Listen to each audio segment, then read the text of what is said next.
After Conor McGregor's tirade at UFC 223, it appears that he's faded into the abyss momentarily, but he will have to deal with the consequences soon. The worst possibly being versus UFC flyweight Ray Borg, who was left medically unfit to compete that night, versus Brandon Moreno due to particles of glass that damaged his eye. He went on the MMA Hour to clarify the extent of his injury and how unhappy he is with MMA fans accusing him of exaggerating the situation and using it as an excuse to sue Conor. Ray did show proof of his injury with a picture that he shared on social media, and even documentation proving that he was checked into a Brooklyn hospital where he was diagnosed with a corneal abrasion. The full clip to the audio can be found in my description box below. Check it out. I was first checked out by the UFC's doctor, the doctor that they always have there. I forget his name, but I get checked out by him first, and he looks at my eye, he tells me it looks like I have some corneal abrasions, maybe iritis, because I was kind of sensitive to light. So as I get to the hospital, they admit me in, and they didn't just look at mine and say, oh yeah, your eye looks a little messed up, you can't fight. They ran like a whole, they did it twice just to double check and make sure. I had them do it twice. But the first thing they did is they flushed my eye to get anything that was still in there out. And after they flushed my eye, they put some dye in it, and the dye pretty much helped them see clearly on the pupil. And then after they put the dye in it, they had what looked like a really big square magnifying glass with almost looked like black lights attached to it.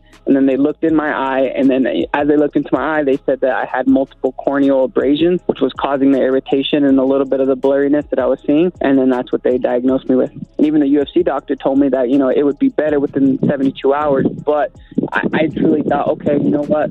I came in, got checked out like they needed me to. Maybe they'll just send me on my way and give me stuff that USADA will approve, and I can take, the next couple of days until fight night and be fine. But no, it was after that the UFC doctor, as well as the doctor in the emergency room, didn't advise me to fight Saturday night. People act like it was some kind of cop-out to sue Conor. I can give two shits about suing Conor. The point of this is I needed to fight that night to win.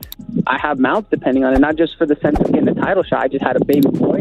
I would much rather come home with 2 paychecks rather than, possibly 1 paycheck for my son, and, to give him a better life, get back on track, and start to work towards the title shots. I mean, the Conor McGregor era came with 2 things. One, a great big deal of people watching the sport, but also a great new deal of dumb people watching the sport. Like, man, some of the what really started to get to me on social media is when people started to more or less come after my family. If you're going to start talking crap about me and things like that, whatever. I don't care. I have thick skin. I can take it. It don't matter to me. These people don't have faces. But when they're getting on my social media, calling my wife a fat hoe and just ridiculous stuff. I mean, I had some people even tell me that they wish the dolly would have went through the window and blew my head off. Like, man, people are insane. So, it's sad. It is very sad to see what a lot of these MMA fans have come to, but I had to post something just to kind of defend myself in this whole situation, let people know, what the hell do I want to cop out for? Why do I got in the sport to make money off of beating people, not suing people?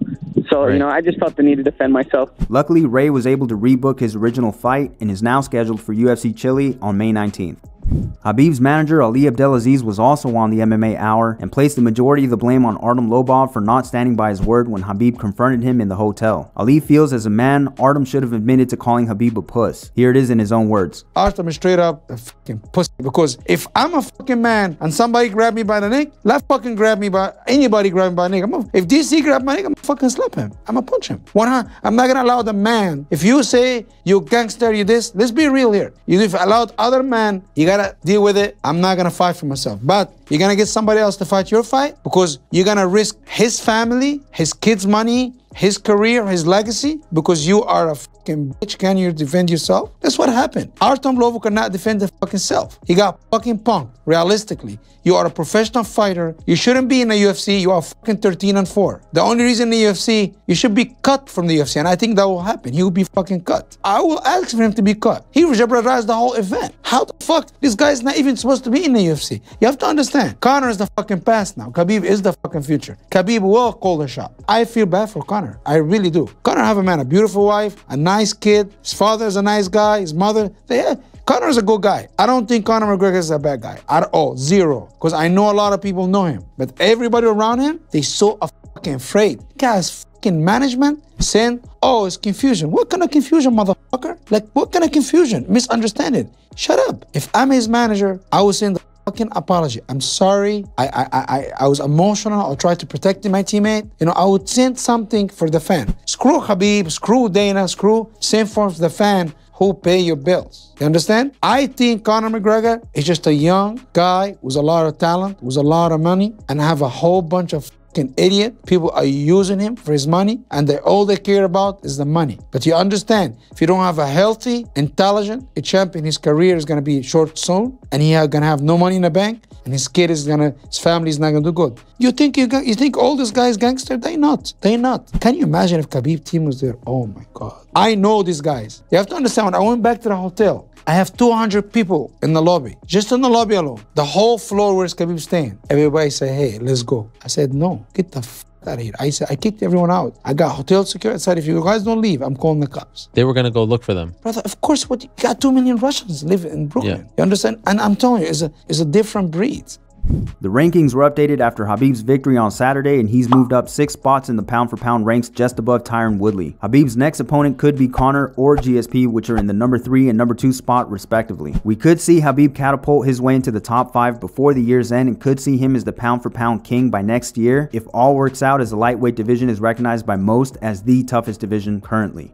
And finally, the much anticipated UFC debut of Megan Anderson has been confirmed by multiple sources. Most of everyone was expecting for Megan to get a direct title shot versus Chris Cyborg, but apparently she has been booked to fight Holly Holm in a title eliminator bout in Chicago on June 9th. The card is being headlined by Yoel Romero versus Robert Whittaker, and the co-headliner is Kobe Covington versus Rafael Dos Anjos. As always guys, if you liked the video, make sure to hit that like button for me. If you're new, subscribe and hit that notification bell to stay up to date. Thanks for watching.